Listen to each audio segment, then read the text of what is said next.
Hello everyone, welcome to Acumen. देखिए बेटा, आज इस वीडियो में मैं आपसे बात करने आया हूं, एक जनरल टॉक करने आया हूं आपसे कि how to study get with college exams. देखिए, मैंने बहुत सारे सेमिनार्स लिए हैं, वेबिनार्स लिए हैं और बच्चों का एक कॉमन क्वेश्चन आता है, सर कॉलेज की स्टडी को और गेट की स्टडी को हम एक साथ कैसे करें, ये समझ में नहीं आ रहा है। बहुत ज्यादा प्रेशर पड़ता है हम पे जब हम दोनों प्रिपरेशन को एक साथ स्टार्ट करते हैं। क्यों हम थर्ड सेमेस्टर से ही अपना प्रिपरेशन स्टार्ट करें गेट का, क्या कारण है उसका, उस पूरे पे चर्चा करेंगे इस वीडियो के अंदर। पर इस वीडियो को एंड तक देखिएगा, ये पूरा वीडियो आपको आपके हर प्रॉब्लम का सॉल्यूशन एक बार में दे देगा। आइए स्टार्ट करते हैं इस वीडियो को। देखिए, अगर मैं बात करूं कि जनरल प्रॉब्लम्स क्या होती है कॉलेज गोइंग स्टूडेंट्स की, तो सबसे पहला प्रॉब्लम जो होता है बच्चों को वो होता है क्या, रेगुलर अटेंडेंस।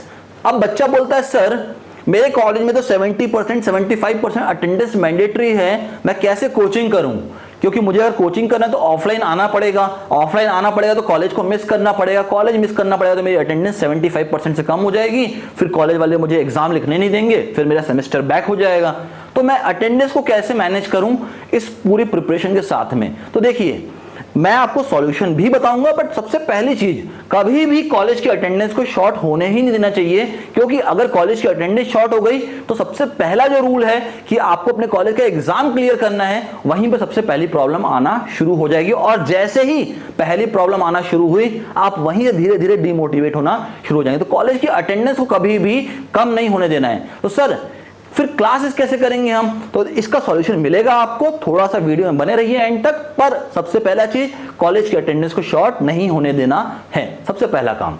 दूसरा, सर असाइनमेंट लिखने के लिए सर टाइम नहीं बचता हमारे पास, क्योंकि डेली अगर क्लासेस होंगी तो हम असाइनमेंट्स कब लिखेंगे सर, क्योंकि असाइनमेंट लिखना भी एक मैंडेटरी काम है, क्योंकि अगर हमने असाइनमेंट नहीं लिखा तो फिर हमारे सेशनल जमा नहीं होंगे, अगर हमारे सेशनल जमा नहीं हुए तो फिर हमें फैकल्टी हमारे मार्क्स देंगे ही नहीं हमें एग्जाम में। तो सर हम कैसे मैनेज करें गेट की पढ़ाई को और साथ में असाइनमेंट्स को, क्योंकि दोनों का लोड बहुत ज्यादा होता है, क्योंकि ऑलमोस्ट 3 से 4 घंटे रोज के जाते हैं हमारे असाइनमेंट लिखने में। तो बिल्कुल भाई बात एकदम सही है आपकी भी, क्योंकि अगर आपकी जगह मैं होता ना तो मैं भी बिल्कुल यही सोचता कि सबसे पहले देखो, हमेशा ना सबसे पहले कौन सा फल तोड़ना चाहिए भाई, जो सबसे नीचे लटक रहा उस फल को सबसे पहले तोड़ लेना चाहिए। अभी हमारे लिए सबसे पहला फल क्या है, हमारा कॉलेज। तो कॉलेज के लिए असाइनमेंट तो बहुत मैंडेटरी चीज हो गई ना, तो ये तो लिखना ही है। तो कैसे मैनेज करें टाइम को, ये समझ में नहीं आ रहा है। अपन करेंगे इस पे भी चर्चा, इसका सॉल्यूशन भी दूंगा आपको, थोड़ा सा वेट करिए। ओके, थर्ड जो प्रॉब्लम है वो है हमारी सेमेस्टर एग्जाम।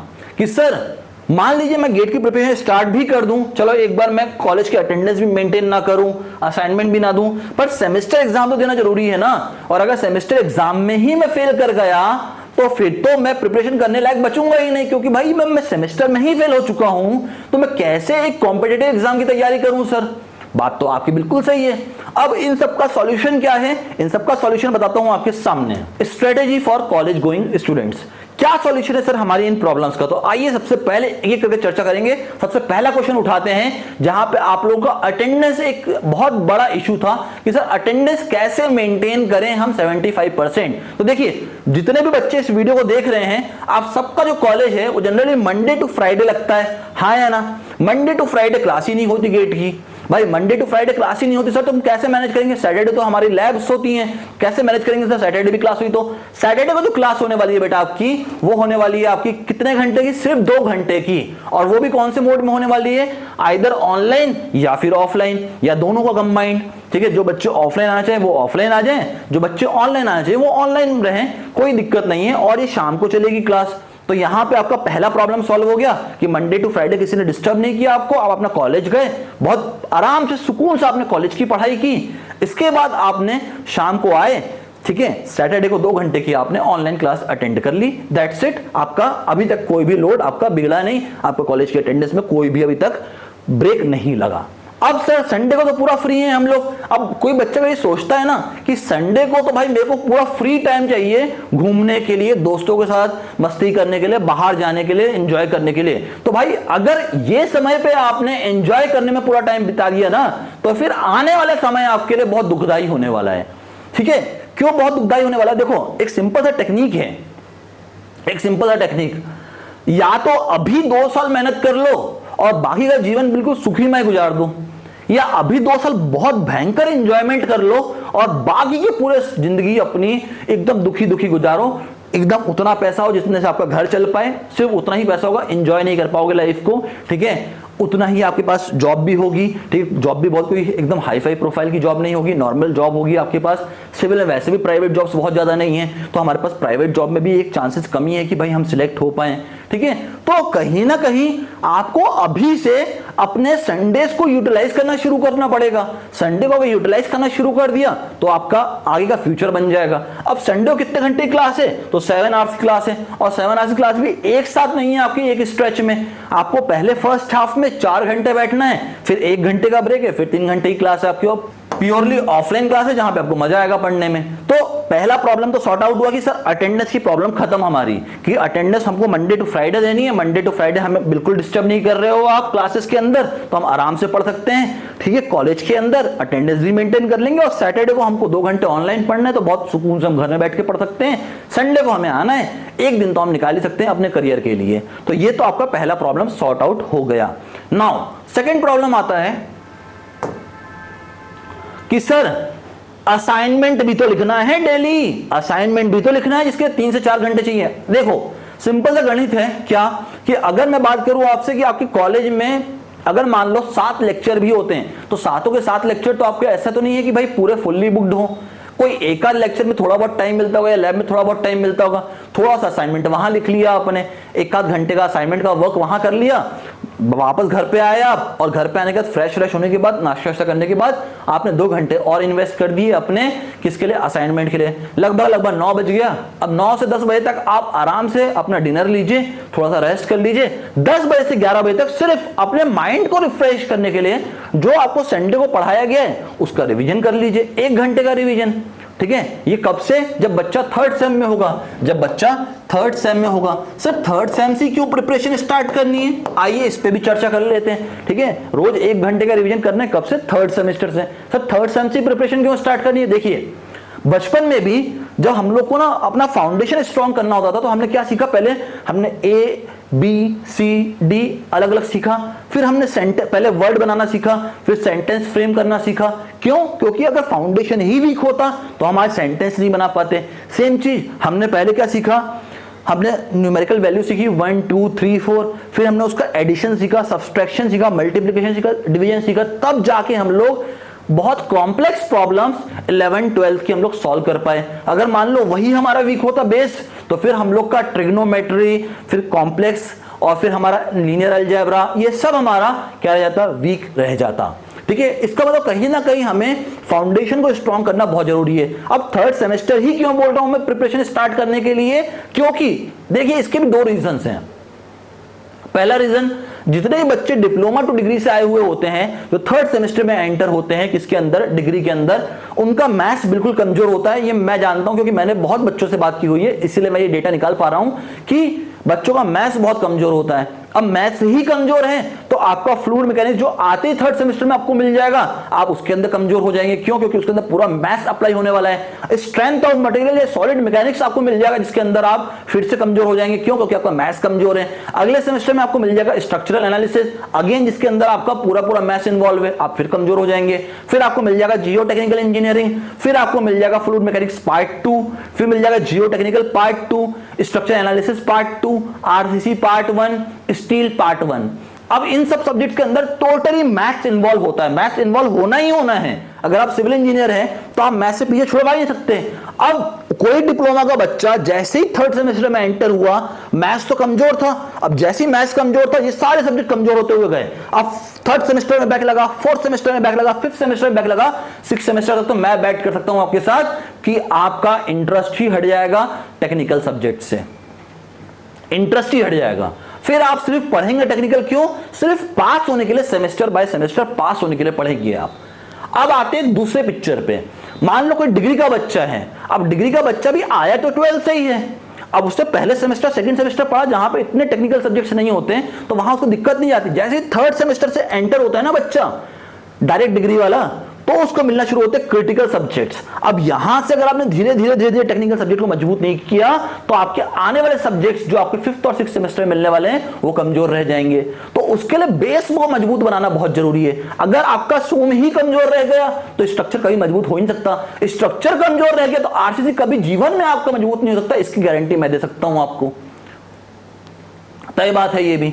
तो सर हमें 3rd सेमेस्टर से प्रिपरेशन स्टार्ट करना ही पड़ेगा, बिल्कुल करना पड़ेगा, क्योंकि ये आपका फाउंडेशन है ना। अगर आपने फाउंडेशन को ही खत्म कर दिया तो फिर आप टेक्निकल में आगे बढ़ ही नहीं पाएंगे। अब सर अगर हमने टेक्निकल मान लो सिर्फ इतना पढ़ा कि हम अपने सेमेस्टर को पार कर पाए तो उसमें क्या दिक्कत है? हम तो सेमेस्टर तो पार कर ही ले रहे हैं ना। कोई जरूरी है क्या गेट एग्जाम को निकालना? बिल्कुल जरूरी नहीं है। पर लाइफ में मेरे भाई कुछ तो गोल रखा होगा, कुछ तो गोल रखा होगा। कम से कम एक प्राइवेट जॉब का तो गोल रखा होगा ना, ये एक प्राइवेट जॉब करनी है, इतना तो गोल रखा ही होगा। अब प्राइवेट जॉब के लिए भी जब कंपनी में बैठोगे, आप इंटरव्यू में बैठोगे तो क्या मांगेगा आपसे? आपसे मांगेगा ना कि थोड़ा बहुत टेक्निकल आता हो। आपको तो वो भी नहीं आता होगा, क्योंकि वो जो क्वेश्चन पूछेगा वो तो इन डेप्थ में पूछेगा। मान लो आपसे यही क्वेश्चन पूछ दिया गया कि बेंटअप बार क्यों प्रोवाइड करते हैं भैया स्लैब के अंदर, और आपको इसका ही अगर आंसर नहीं आता होगा तो आप रिजेक्ट हो जाओगे। अगर आपसे पूछ दिया कि भैया मीन सी लेवल को ही रेफरेंस क्यों मानते हैं, आपको आंसर नहीं आता होगा, आप रिजेक्ट हो जाओगे। ठीक है, आपसे ये पूछ दिया कि भैया कि अटैच्ड ग्रोथ प्रोसेस कौन कौन से होते हैं, आपको नहीं पता होगा तो आप रिजेक्ट हो जाओगे। तो आपको इन डेप्थ नॉलेज होना बहुत जरूरी है टेक्निकल सब्जेक्ट्स का, तभी आप किसी भी मतलब प्राइवेट हो गया, गवर्नमेंट हो गया, सेमी गवर्नमेंट हो गया, ऑटोनोमस बॉडी हो गई, किसी भी जगह पे अगर आपको नौकरी करनी है तो कम से कम टेक्निकल में थोड़ा स्ट्रांग तो होना पड़ेगा ना मेरे भाई, थोड़ा तो स्ट्रांग होना पड़ेगा। इसीलिए बोल रहा हूं ये सिर्फ गेट एग्जाम की प्रिपरेशन नहीं है, ये आपके टेक्निकल को प्रिपेयर करने की पूरी प्रिपरेशन है, टेक्निकल को स्ट्रांग करने की पूरी प्रिपरेशन है ये आपकी। ठीक है, तो इसीलिए अगर आप लोग ढंग से पढ़ते हैं फ्रॉम द 3rd सेमेस्टर तो रोज का 1 घंटा काफी है आपकी प्रिपरेशन के लिए। नेक्स्ट, अब जितने भी आपके सेमेस्टर के सब्जेक्ट्स हैं ना, जितने भी सेमेस्टर के सब्जेक्ट हैं सारे के सारे गेट सिलेबस के अंदर ही हैं। मतलब अगर आपने 3rd सेमेस्टर से अपनी गेट की प्रिपरेशन स्टार्ट की 2 साल की, ठीक है, यानी आपके 2nd ईयर और 3rd ईयर पूरा आपने प्रिपेयर किया, तो जितने भी सब्जेक्ट आने वाले थे सेमेस्टर एग्जाम में वो सारे सब्जेक्ट अच्छे से कंप्लीट होंगे। सिर्फ सेमेस्टर पास करने के लिए कंप्लीट नहीं होंगे, वो सब्जेक्ट को डेप्थ में समझने के हिसाब से कंप्लीट होंगे और आप बहुत अच्छे मार्क्स ला पाएंगे अपने सेमेस्टर में। साथ में जो भी कंपनीज आएंगी उसमें आप रिक्रूट हो पाएंगे। ठीक है, तो इसलिए आपको प्रिपरेशन स्टार्ट कर देनी चाहिए 3rd सेमेस्टर से। आपकी मैंने प्रॉब्लम को सॉल्व किया, सबसे पहले अटेंडेंस की प्रॉब्लम को सॉल्व कर दिया क्योंकि सैटरडे और संडे ही क्लास है। दूसरा असाइनमेंट की प्रॉब्लम को सॉल्व कर दिया कि आपको रोज 2 घंटा आके अपना असाइनमेंट के लिए देना है, 1 घंटा सिर्फ रिवीजन के लिए देना है, दैट्स इट। और तीसरा प्रॉब्लम जो आपका था सेमेस्टर एग्जाम की प्रॉब्लम मैंने यहीं सॉल्व कर दी। जब सारे सब्जेक्ट मैंने आपको यहीं पढ़ा दिए गेट सिलेबस के साथ में, तो अब आपका सेमेस्टर का सब्जेक्ट बचा ही नहीं कुछ भी। अब आपका सेमेस्टर का एग्जाम आपको तकलीफ बची ही नहीं। जब सेमेस्टर में ही हम पास होते हुए चले जाएंगे अच्छे नंबर से, तो फिर हम कॉन्फिडेंस गेन करते हुए जाएंगे और फिर हम एग्जाम को क्लियर कर लेंगे। समझ में आई बात? आइए मूव करते हैं नेक्स्ट।